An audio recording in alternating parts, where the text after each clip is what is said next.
The rain lashed against the window of the apartment, a perfect reflection of the tears streaming down my face. I clutched the pregnancy test in my trembling hand as if it were a bomb about to explode. Positive. 2 lines that changed everything. Perched on the edge of our bed, I rehearsed how I would break the news to Richard Bennett, heir to Bennett Industries, and my fiancé of 8 months. "We're having a baby," I practiced in a whisper, trying to find joy where there was only fear.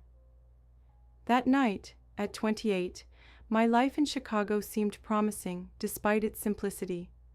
I was just Claire Evans, an administrative assistant who had left Milwaukee with dreams bigger than my bank account.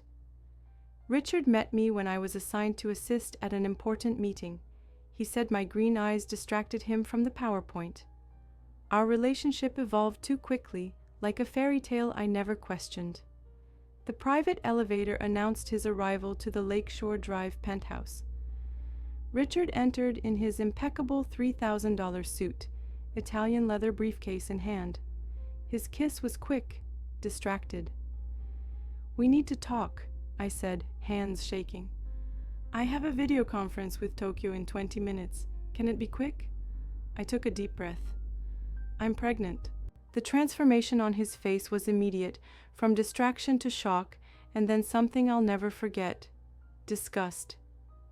"Pregnant? How did this happen? You were on the pill." "I was sick last month, remember? The antibiotics interfered and—" He dropped his briefcase on the glass table. "You're joking. This ruins all my plans." "Our plans," I corrected timidly. "We're getting married anyway, so I thought—" "Claire, do you really think this was in my plans? A baby now?" I remained seated, frozen, as he paced the room like a caged animal. In seconds, everything we'd built seemed to unravel. "Richard, it's going to be okay. We can—" "No, we can't," he shouted. "The board just included me in the succession list. I need to focus on Wall Street, not changing diapers." My heart seemed to shrink with each word. "But I thought you loved me." That's when he let out the laugh that still echoes in my worst nights. "Love? Claire, you were convenient. An administrative assistant with no complications, no ambitions competing with mine. Someone who would be impressed with expensive dinners and jewelry. But a child? That's permanent." I stood up, legs wobbling. "They're twins." The silence that followed was deafening. "I found out at the emergency ultrasound yesterday. 2 babies, Richard." He ran his hand through his perfectly trimmed hair. "That makes everything even worse. You and these babies are a burden that would destroy my future, and honestly, you were never enough for someone like me." Each word was a dagger. I fell to my knees, not in submission, but because my legs could no longer bear the weight of that pain. "Please," I begged, "don't do this. We can be a family." Richard removed the Tiffany ring from my finger, the one he had placed there 3 months earlier during dinner on the rooftop of the Four Seasons. "No man of value would choose someone like you, a simple administrative assistant from Milwaukee with no connections, no fortune, nothing to offer but problems." He tossed the ring to the floor as if it were trash and walked to the elevator. I was fired, of course. A pregnant assistant carrying the future CEO's twins would be a scandal. I remained on the floor of that apartment that had never really been mine, with $742 in my bank account and a future as cloudy as the storm battering Chicago that night. 3 days later, evicted from the apartment Richard paid for, I found a rented room in a distant suburb. I started working 3 jobs: receptionist during the day, supermarket cashier at night, and freelance typist on weekends. My high-risk pregnancy required rest, but rest required money I didn't have. In my 5th month, I fainted at the supermarket. The manager, a woman named Dorothy, took me to the hospital and stayed with me while doctors fought to stabilize my blood pressure. She was the one who held my hand when the doctor said I needed to quit at least one of my jobs. "How will I survive?" I cried on the shoulder of an almost stranger. "You'll find a way," Dorothy stated with a certainty I didn't understand, "because these girls need you." That night in the hospital, looking at the monitor where two small hearts stubbornly beat, I made a silent promise. Richard's rejection wouldn't be the end of my story, but the beginning. His words, "You were never enough," would transform into the fuel for my determination. That night, as I lay crying on the floor of the apartment that was never truly mine, I couldn't have imagined that 15 years later, I would be on the 52nd floor of my own skyscraper, commanding a billion-dollar empire that would make Richard Bennett beg for my attention.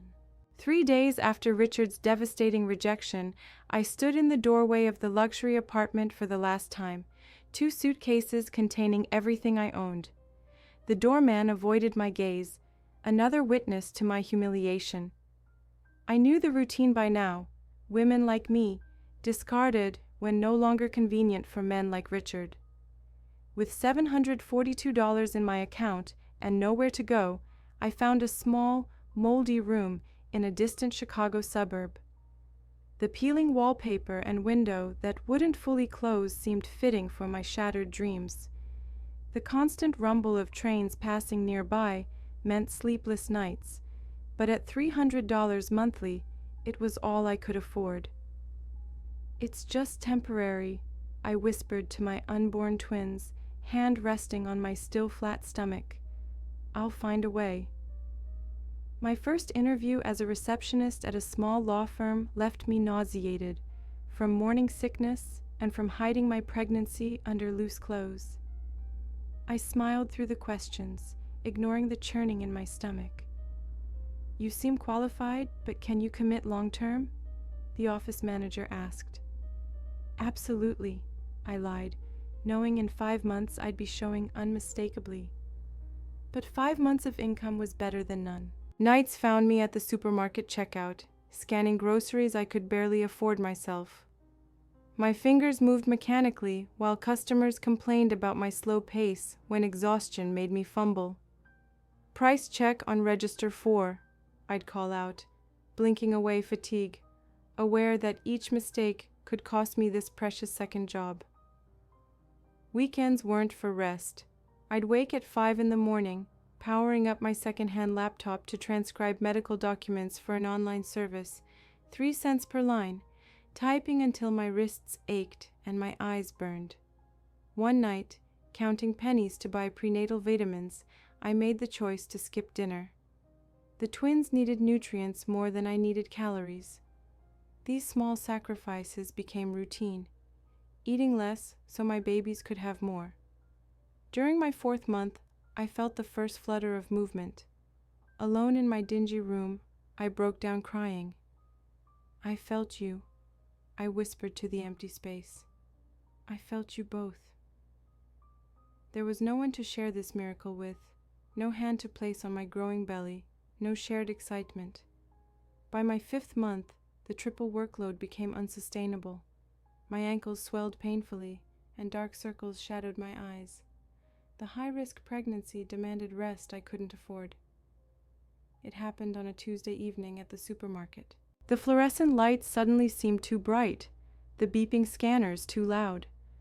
The floor tilted beneath me, and darkness closed in. I woke to concerned faces and an oxygen mask.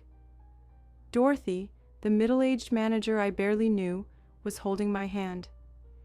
"The ambulance is coming," she said firmly. "Just breathe." At the hospital, the monitor showed 2 rapid heartbeats while the doctor delivered his verdict. "Ms. Evans, your blood pressure is dangerously high. You need to reduce your workload immediately." "I can't," I choked out. "I need all 3 jobs just to make rent." Dorothy, who had inexplicably stayed through her shift end, squeezed my hand. "How will I survive?" I cried on the shoulder of this almost stranger. "You'll find a way," she answered with baffling certainty, "because these girls need you." Girls. The ultrasound had confirmed what I somehow already knew: twin daughters. After discharge, Dorothy drove me home and brought up grocery bags. Staff discount, she winked, leaving containers of prepared food in my mini fridge. 1 week later, while scanning job listings at the public library, I stumbled upon an article about renewable energy and growing demand for sustainable solutions. There was a contest for innovative ideas sponsored by a startup incubator.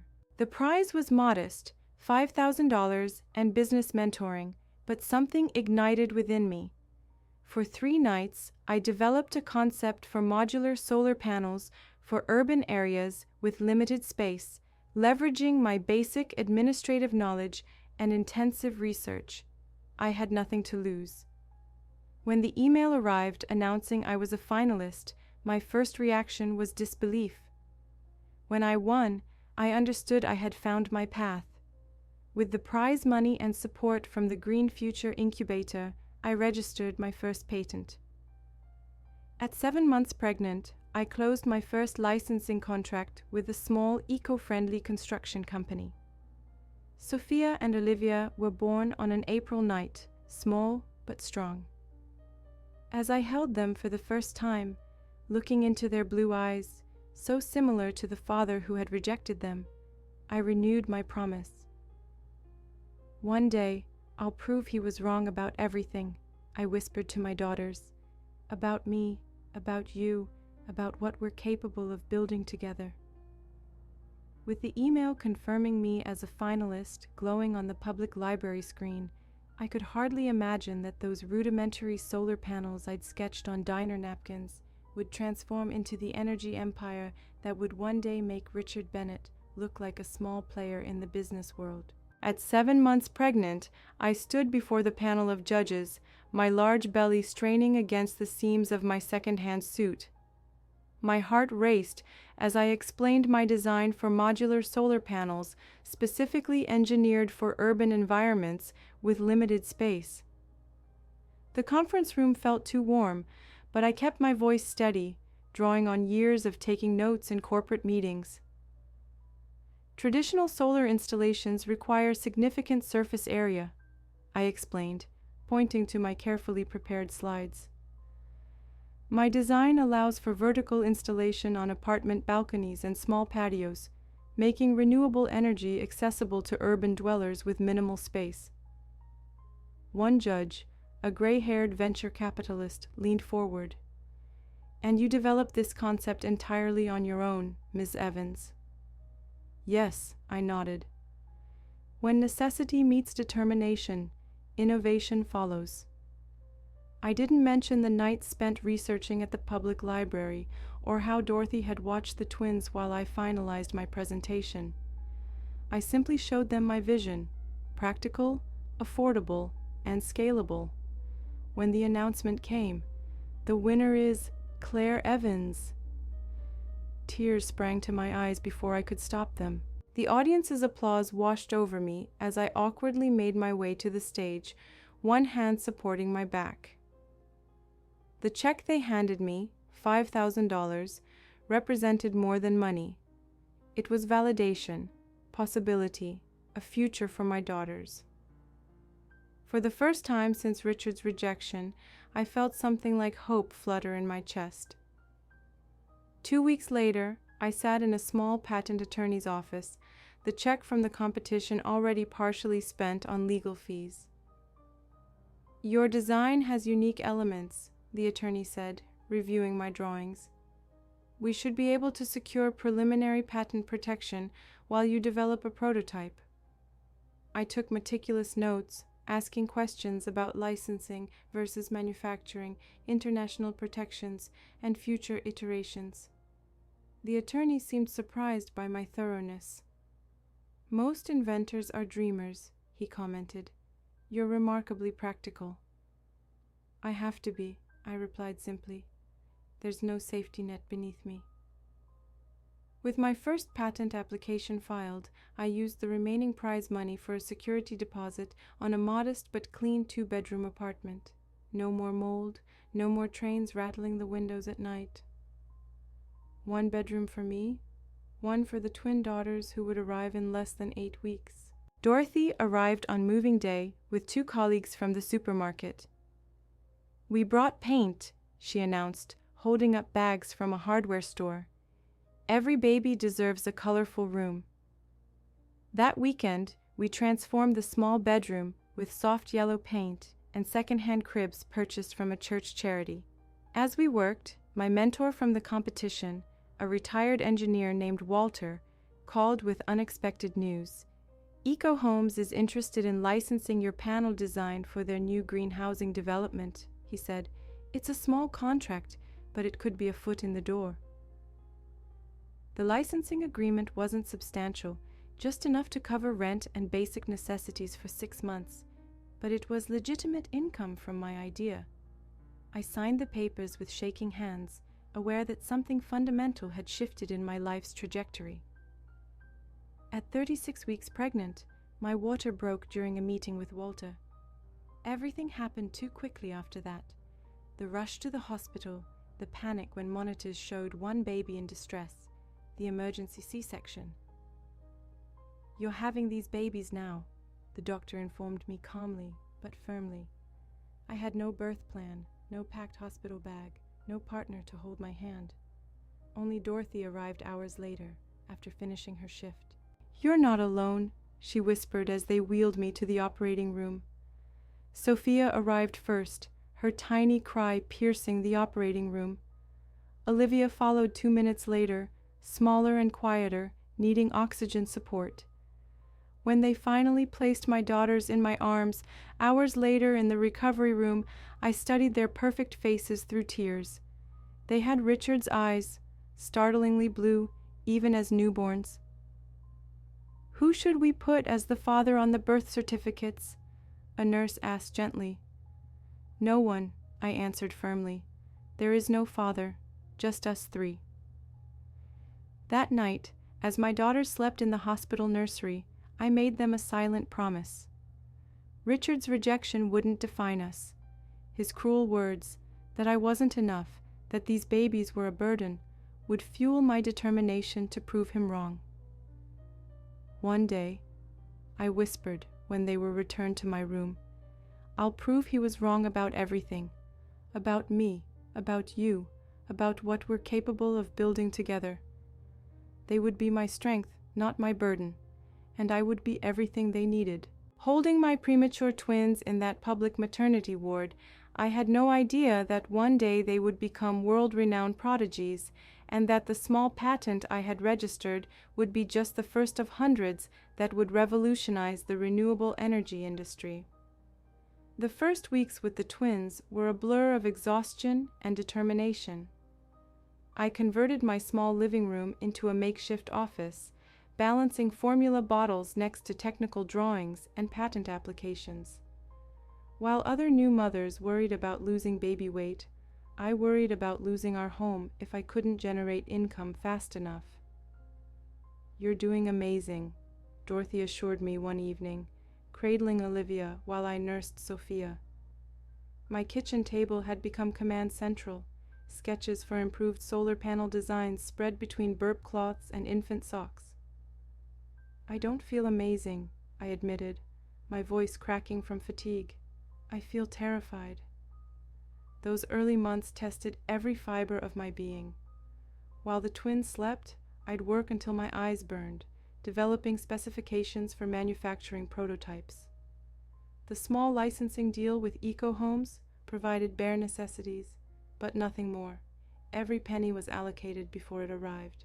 The first royalty check from my patent felt like a miracle. $830, not enough to change our lives, but enough to buy groceries for the month without counting pennies in the checkout line. I celebrated by buying fresh strawberries, a luxury I hadn't afforded myself in months. Dorothy became my lifeline, often arriving with homemade casseroles and staying to watch the girls when important meetings couldn't be rescheduled. "You've got something special here," she'd say, reviewing my latest designs. "Don't give up." When the twins were 6 months old, I gathered my courage and applied for a small business loan. The bank manager eyed me skeptically as I bounced Sophia on my hip while presenting my business plan. "A single mother with no business experience?" he questioned, barely glancing at my portfolio. "A determined entrepreneur with a patented product already generating licensing revenue," I corrected, sliding my contracts and patent documentation across his desk. His expression shifted as he reviewed the papers. The loan wasn't much, but it allowed me to hire my first employee, Mark, a freshly graduated engineer who believed in my vision enough to accept minimum wage. "I'd rather build something meaningful than design another disposable gadget," he explained during his interview, his eyes lighting up as he reviewed my designs. Life settled into a chaotic rhythm, mornings with the twins, days developing our product line, evenings returning to motherhood. I recorded every milestone on my ancient flip phone, their first smiles, first teeth, first steps. Each achievement, both theirs and mine, felt like a personal victory over Richard's dismissal. When the girls turned 2, I secured a booth at a small renewable energy trade fair. Unable to afford childcare for the weekend, I created a makeshift playpen behind our humble display. "Innovative solution for the working mother," commented an older gentleman approaching our booth, eyeing the twins playing quietly with building blocks. "Innovation is born from necessity," I replied, launching into my pitch about modular solar systems for urban environments. The man introduced himself as James Cartwright, owner of Sunrise Retail, a regional chain of hardware stores. Initially skeptical, his interest grew as I explained our cost-effective solutions for homeowners with limited space. "Most solar companies ignore small-scale residential applications," I explained. "They want the big contracts." We serve the forgotten market. 2 weeks later, I sat in his office, hands trembling slightly, as I signed a contract worth $78,000 for installations in 12 stores over 8 months. In the bathroom afterward, I called Dorothy, tears streaming down my face. "We did it," I whispered. "We can breathe now." With steady income on the horizon, I leased our first real office, a small space above a coffee shop. The girls ran through the empty rooms while I calculated how many desks we could fit. The day our sign went up, Claire Renewable Solutions, in simple professional lettering, felt like planting a flag on unexplored territory. We were real, we existed, we mattered. As the business stabilized, I enrolled the twins in a daycare program, allowing me consistent working hours for the first time since their birth. The routine felt like luxury after years of constant juggling. One evening, I watched in amazement as 3-year-old Sophia and Olivia assembled puzzles designed for children twice their age. Their little fingers moved with purpose, their concentration unbroken despite the challenge. "Mommy, look!" Sophia called, completing a complex pattern of interlocking shapes. Beside her, Olivia was already starting another. "You're both so clever," I said, genuine pride warming my chest. As I observed Sophia and Olivia solving puzzles too complex for their age, I couldn't imagine that in just 12 years they would become the youngest students in MIT history, or that my small Claire Renewable Solutions would transform into a billion-dollar empire. When the twins turned 5, Claire Renewable Solutions had established a modest but growing presence in the Midwest market. Still, I operated in the shadows of industry giants, fighting for every contract and opportunity. My tiny team of 8 dedicated employees worked from our expanded office space above what had now become our unofficial company cafe. That summer, climate change delivered an unexpected business catalyst. Record-breaking heat waves struck major cities across the eastern seaboard, overwhelming aging power grids. Rolling blackouts became the norm as temperatures soared past 100 degrees for weeks. "Mom, the news says people are going to hospitals because their air conditioning stopped working," Sophia noted one evening, her eyes fixed on our small television. "That's why our work matters," I explained, simultaneously reviewing contract proposals while preparing dinner. Energy isn't just about convenience, it's about survival. The following morning, my phone began ringing incessantly. The first call came from a condominium association president who had dismissed my pitch 6 months earlier.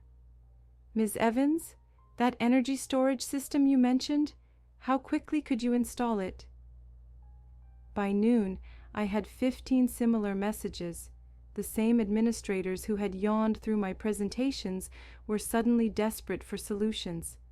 Our residential battery storage system, developed almost accidentally when testing solar panel efficiency, had become overnight gold. "We need to scale up immediately," I told my team during an emergency meeting. "Mark, contact our manufacturers about doubling production. Jessica, prepare installation timelines for priority clients." For the next 3 weeks, we barely left the office. I set up a makeshift bedroom for the twins in our conference room, reading them bedtime stories between client calls.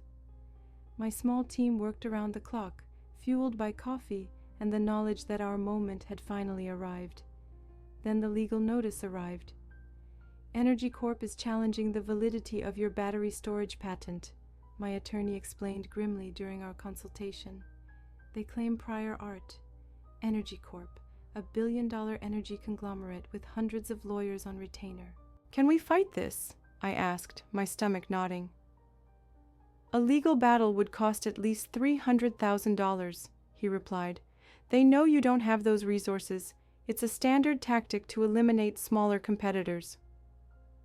That night, I cried silently in the bathroom, not wanting the twins to see my despair.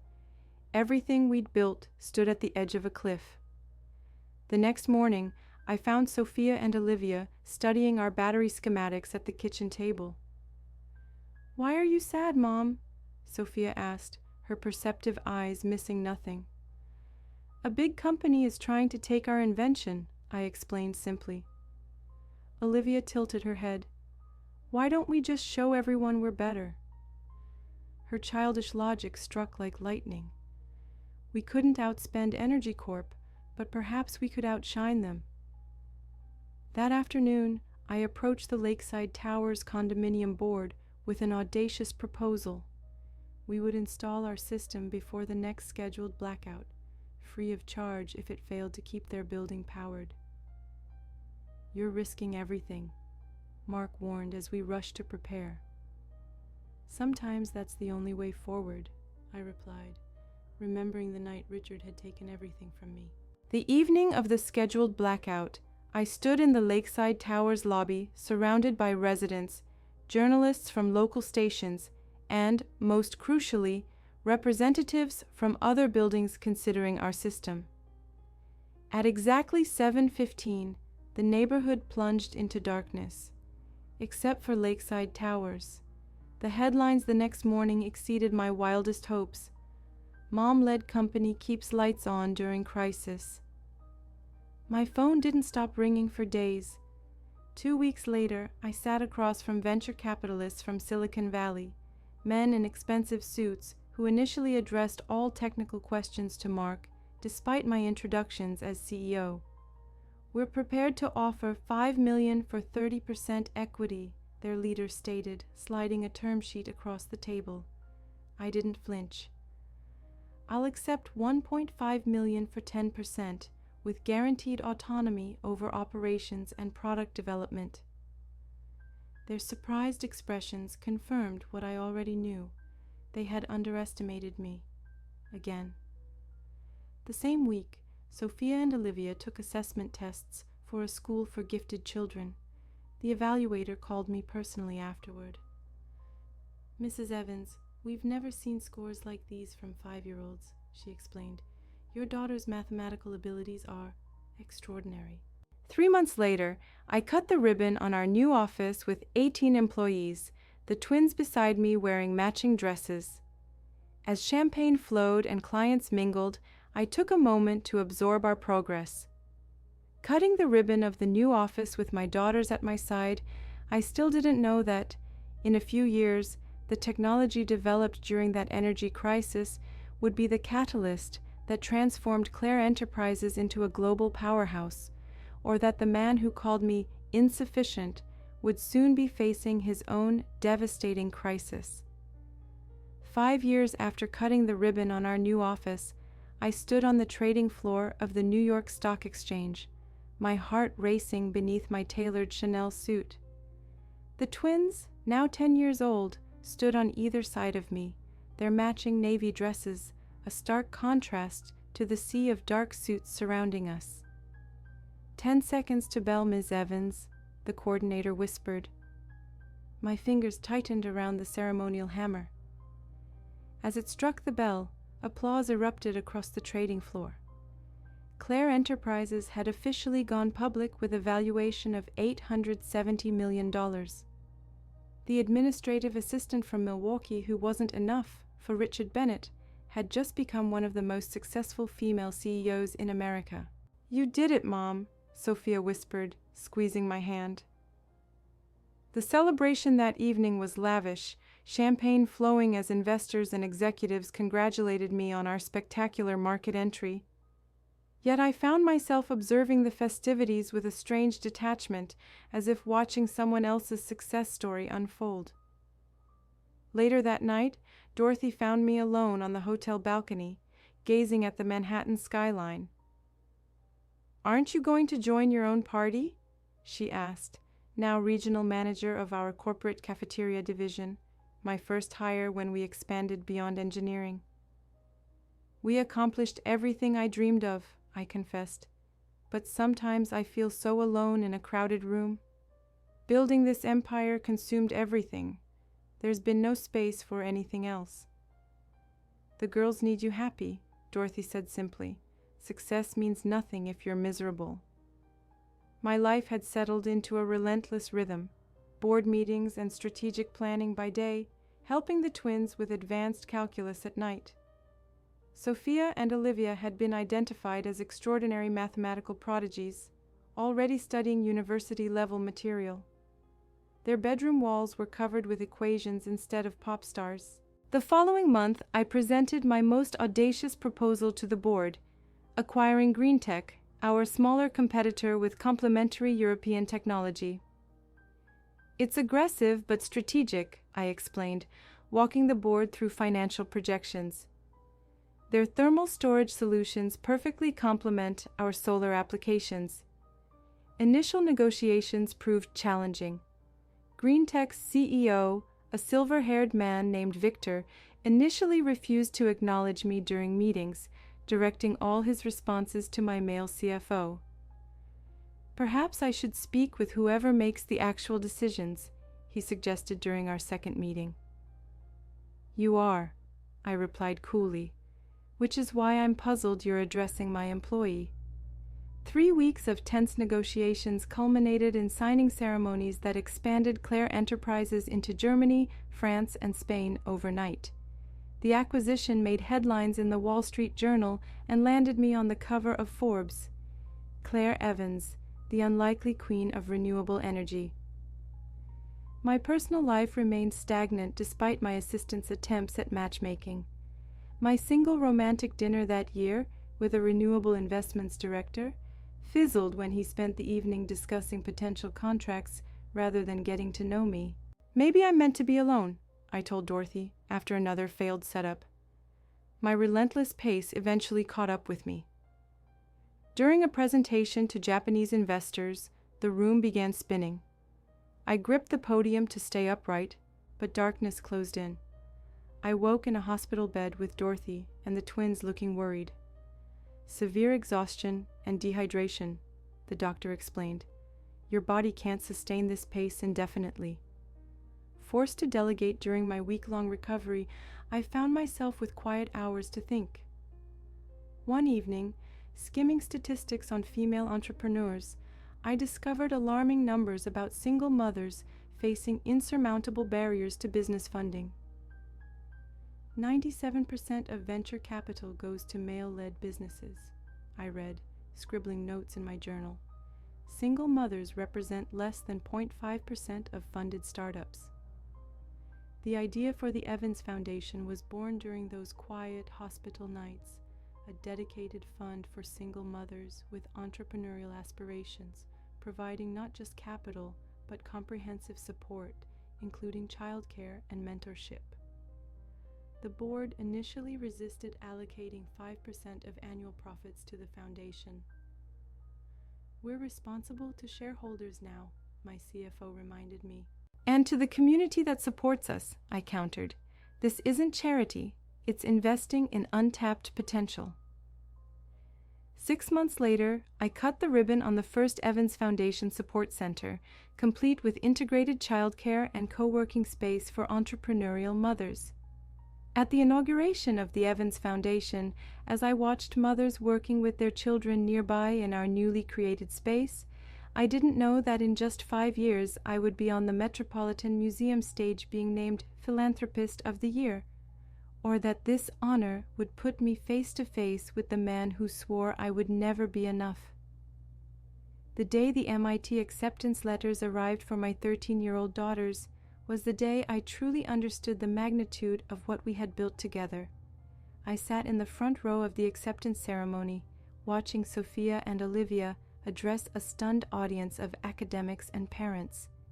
Their poised voices echoed through the auditorium as they became the youngest students ever admitted to the prestigious institution. "We would like to thank our mother," Sophia said, her eyes finding mine in the crowd, "who taught us that limitations exist only in the mind." My throat tightened as I fought back tears. The journey from that rain-soaked night in Chicago to this moment seemed impossible, yet here we were. 1 month later, I sat across from a Fortune journalist in my Manhattan office, sunlight streaming through floor-to-ceiling windows overlooking Central Park. "Your daughter's admission to MIT has generated significant buzz," she noted. "Their father must be incredibly proud. Is he involved in their lives?" I smiled politely, redirecting with practiced ease. "This story is about what we've built, not about who abandoned us. Next question, please." The magazine cover featuring my portrait and the headline, "The Renewable Energy Queen, Claire Evans' $2-3 billion empire," arrived the same week I finalized negotiations for our new headquarters. The seller's initial offer for the Manhattan skyscraper was insulting. I rejected it without hesitation, countering with terms that made his eyes widen. "Ms. Evans, surely you understand the property's value in this market." "I understand its value better than you do," I interrupted. "And I understand what it's worth to me. My offer stands." 3 days later, I owned the building. I personally supervised the redesign, insisting on sustainable materials and 100% renewable energy systems. "This building will be our statement," I told my architects. "Every element must reflect our values."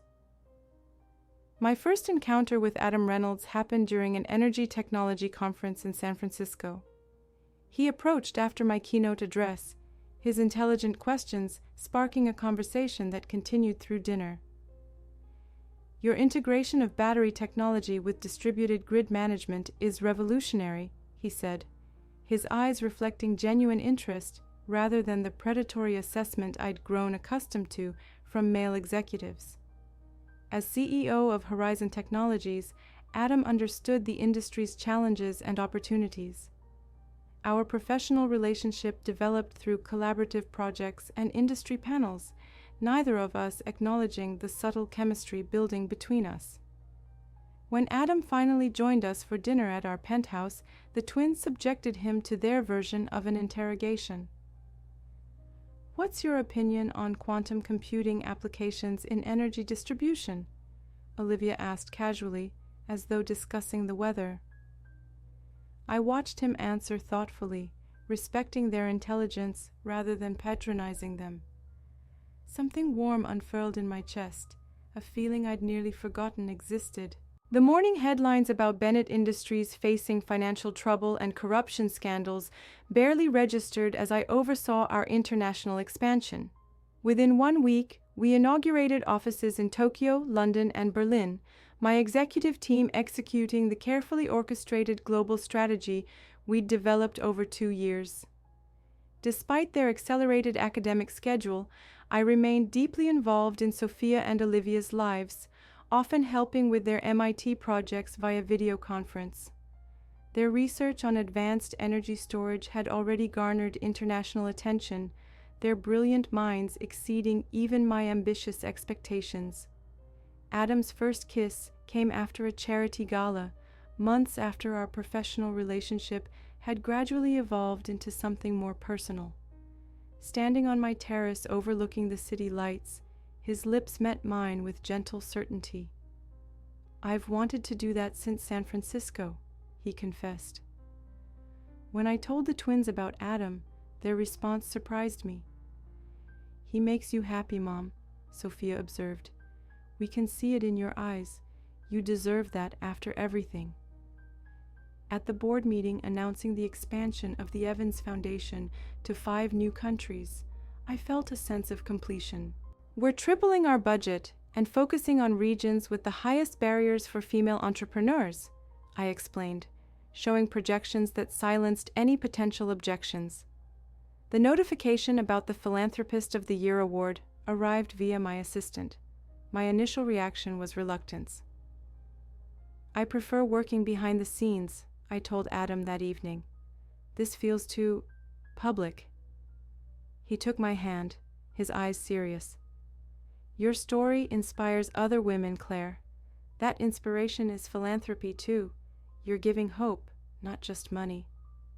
As the twins tried on dresses for the gala, I watched them with overwhelming love.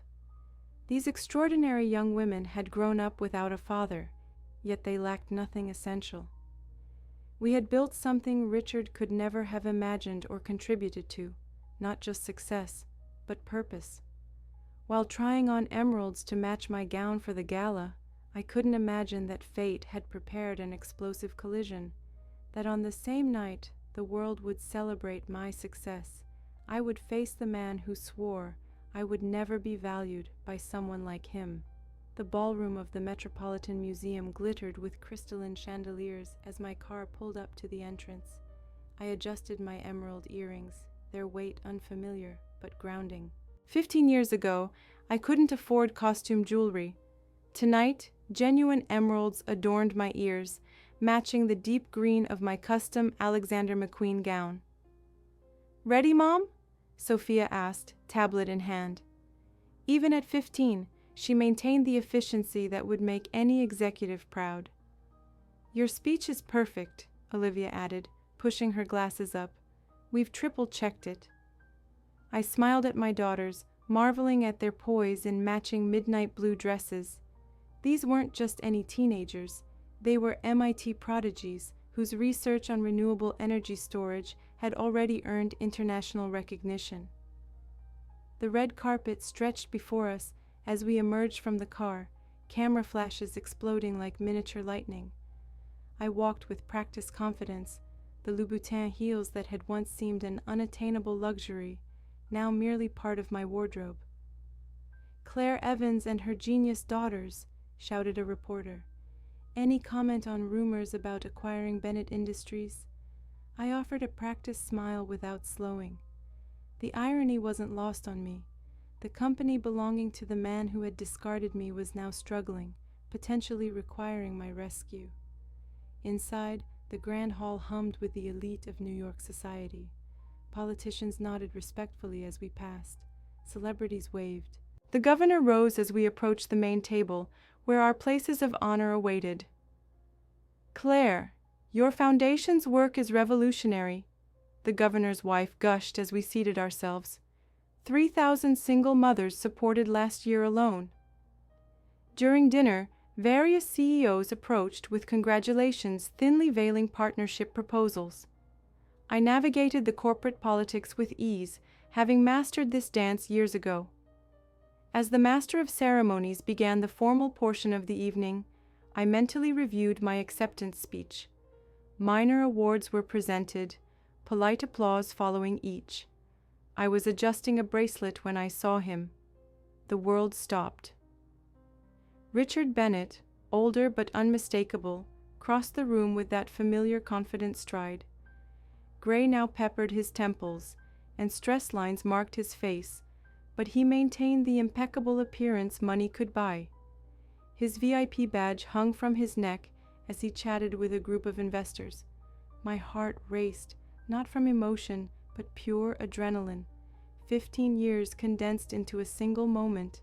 I felt phantom traces of the young Claire trembling inside me, but she was safe now, protected by the woman I'd become.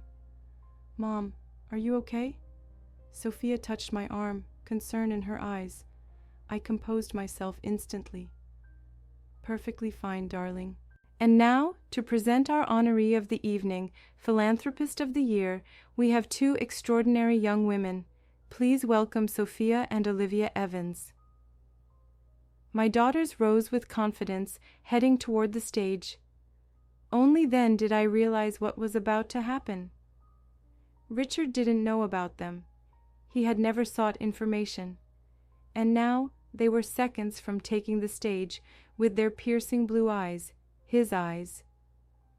"We're here to present someone who taught us that true success isn't measured by bank accounts, but by lives transformed," Sophia began, her voice clear through the sound system. "Our mother, Claire Evans, started with a simple idea and unwavering determination," Olivia continued. "She created not just a revolutionary company, but a movement for social change." From my seat, I watched Richard. He observed my daughters with polite indifference, sipping champagne. The connection hadn't registered yet. "Mom taught us that we never need validation from those who don't see our worth," Sophia said into the microphone. That's when I saw it.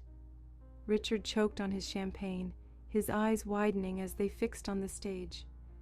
Recognition exploded across his face like lightning. His gaze darted from the girls to me, mouth agape. 15 years of careful building, and here he was, witnessing the empire we'd erected without him. I ascended the stage, embraced my daughters, and accepted the award. My speech focused on the foundation's mission and future plans. I didn't mention past struggles or personal obstacles. I didn't need to. My presence there, receiving a standing ovation from a crowd that included 3 former presidents and the greatest names in business, spoke volumes. When I returned to the table, I noticed Richard circling the room, clearly attempting to approach. His determination was almost comical, as if he had any right to this moment. At the reception following the ceremony, he finally managed to intercept our path. "Claire," he said, as if we'd seen each other just last week.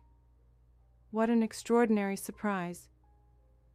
While Richard offered his business card, suggesting a strategic partnership between our companies, he couldn't possibly imagine that in the next few minutes he would witness another devastating blow to his fragile ego, something even I hadn't planned, but that destiny had orchestrated with almost poetic perfection. I remained poised as Richard stood before us, his expensive suit unable to mask the desperation in his eyes. My calm exterior concealed the storm of emotions beneath, not pain or longing, but a cold, calculating awareness of how thoroughly the tables had turned. "Last minute," he explained, gesturing to his VIP badge, "filling in for our CEO at the Bennett Industries table." I felt my daughter's confusion as they stood beside me, their analytical minds processing the tension crackling between us. "These must be your daughters," Richard continued, his eyes scanning Sophia and Olivia, mentally calculating ages and searching for his own features. "Extraordinary presenters. I've heard about their accomplishments at MIT." The girls, unfailingly polite as I'd raised them to be, thanked him without understanding the significance of this encounter. "Perhaps we could discuss a strategic partnership between our companies," he said, extending a business card with manicured fingers. "You've really surprised me, Claire." The audacious presumption left me momentarily speechless. If I were still the woman from 15 years ago, I might have wilted under his gaze. But I wasn't that woman anymore. "Interesting how fate works, Richard," I replied calmly. Your company is on the brink of bankruptcy seeking investors, while the insufficient girl from Milwaukee controls the fund that determines whether you keep your job tomorrow.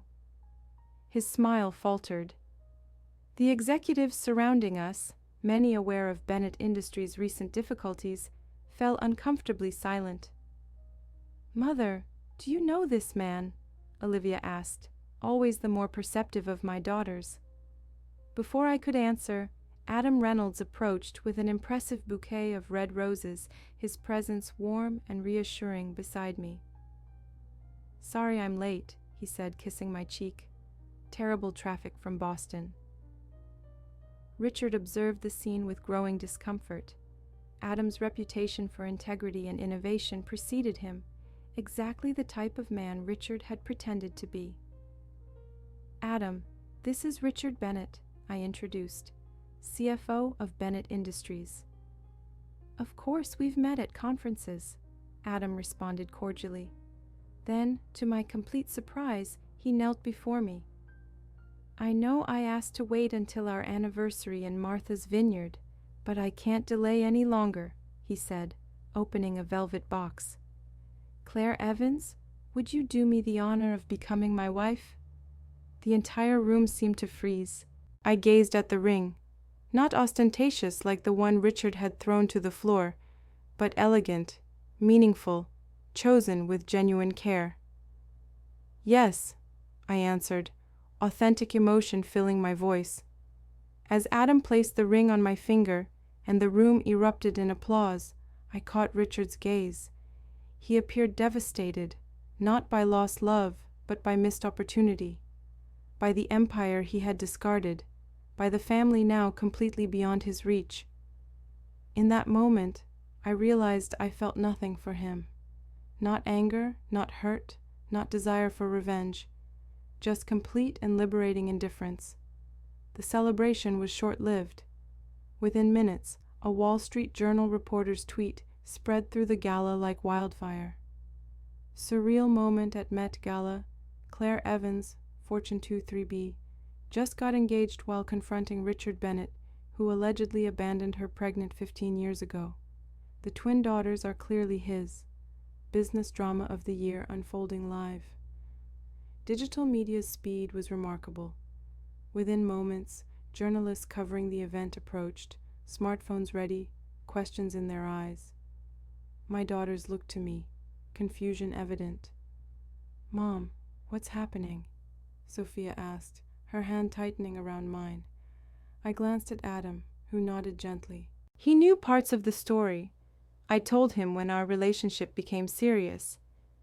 Richard remained frozen a few feet away, unable to escape the cameras now capturing every reaction. "Let's go somewhere more private," I told my daughters. An event organizer led us to a side room, away from curious eyes. Adam accompanied us, protectively. "That man," I began, sitting between my daughters on the velvet sofa, "is Richard Bennett. He's your biological father." The shock on their faces was palpable. 15 years of unanswered questions finally found a name, a face. "We were engaged when I discovered the pregnancy. He decided he didn't want to be part of it, said cruel things and left." "Did he know about us?" Olivia asked, always pragmatic, even amid emotional turmoil. "Yes. He said you were a burden that would destroy his future." While drying Sophia's tears and answering Olivia's calculated questions, I couldn't imagine that the following morning would bring not only headlines about my engagement, but a 12% drop in Bennett Industries shares, the beginning of a collapse that Richard would desperately try to prevent through one last desperate move. The media storm broke within hours of our confrontation at the Met. I watched from my office as news channels dissected every moment, the meeting, Adam's proposal, Richard's shock. My PR team fielded hundreds of requests for comments while I focused on protecting my daughters from the sudden spotlight. "The board is concerned about market perception," my chief communications officer reported, tablet in hand. Bennett Industries shares dropped 12% at opening. Our focus remains on the international launch as scheduled, I replied, signing documents for our East Coast solar installation. This personal matter changes nothing. When I arrived home that evening, I found Sophia and Olivia hunched over laptops, scrolling through articles about Richard. He received the Financial Leadership Award last year, despite the company losing market share, Olivia noted clinically. Connections over competence, it seems. I sat between them, taking their hands. I never spoke about him because I wanted to protect you from rejection. You were never insufficient. He was. Did you love him? Sophia asked, her voice small. I thought I did, I answered honestly. But real love doesn't discard people when they become inconvenient. Adam arrived with homemade pasta, his presence a balm to our raw emotions. He didn't try to dominate the conversation or offer platitudes about fathers and daughters. Whatever relationship you want or don't want with him is your choice, he told the girls. No pressure either way. A week later, an elegant envelope arrived at my office. Inside, Richard's handwritten letter begged for a chance to know his daughters, offering to invest in the foundation and suggesting a corporate merger to keep the legacy in the family. The audacity was breathtaking, framing his desperation as generosity, his self-interest as familial concern. That evening, I showed the letter to the twins, respecting their right to decide. What do you want to do? I asked as they read in silence. Sophia folded the letter carefully. We can respond politely that we're not interested in a relationship or business dealings. He can make donations to the foundation like any other donor, without special privileges. And that we wish him a fulfilling life, Olivia added, surprising me with her maturity. Not out of vengeance, but because we've moved forward. Their wisdom at 15 surpassed what most adults never achieve. The next day, we sent a brief, courteous response that firmly closed all doors Richard was attempting to open. At the contract signing for the largest solar installation on the East Coast, journalists peppered me with questions about Richard. I'm here to discuss the future, not the past, I replied, redirecting the conversation to the 3,000 jobs the project would create. That evening, over dinner with Adam and the girls, we discussed wedding plans and university options beyond MIT. The conversation flowed naturally, laughter replacing the tension of recent days. Stanford has been recruiting us for their quantum computing program, Olivia mentioned casually, as if discussing weekend plans rather than their academic futures at 16. And Mom, what about a June wedding in Martha's Vineyard? Sophia suggested, already planning details in her notebook. The following week, I approved the international expansion of the Evans Foundation to 10 new countries, fulfilling my dream of supporting single mothers globally. Our support centers would provide childcare, business mentoring, and seed funding to women who, like me 15 years ago, had dreams bigger than their circumstances. As news outlets continued speculating about Richard, I learned he had recently divorced, his third wife leaving amid rumors of financial improprieties. The man who once had everything was losing it, piece by piece, while I continued building something meaningful. That night, CNN aired my interview about renewable energy innovation. The camera briefly showed footage of my daughters arriving at a scientific conference, applauded for their revolutionary contributions. The anchor mentioned Claire Enterprises, now valued at $4.1 billion, and our upcoming international expansion. In his emptied penthouse apartment, Richard Bennett sat alone, watching the woman he had discarded and the daughters he had rejected reshape the world without him. As he observed the life he could have shared, he finally understood the magnitude of what he had lost, not just a family, but a legacy, an empire, a greater purpose than money. And me? I was too busy living to think about him. At my desk, I finalized plans for the largest solar installation on the East Coast, signed my upcoming marriage documentation, and responded to emails from universities already competing for my daughters for doctoral programs. The insufficient girl from Milwaukee had proven to be more than sufficient. In fact, she had proven to be extraordinary, and that was the greatest revenge I could have wished for.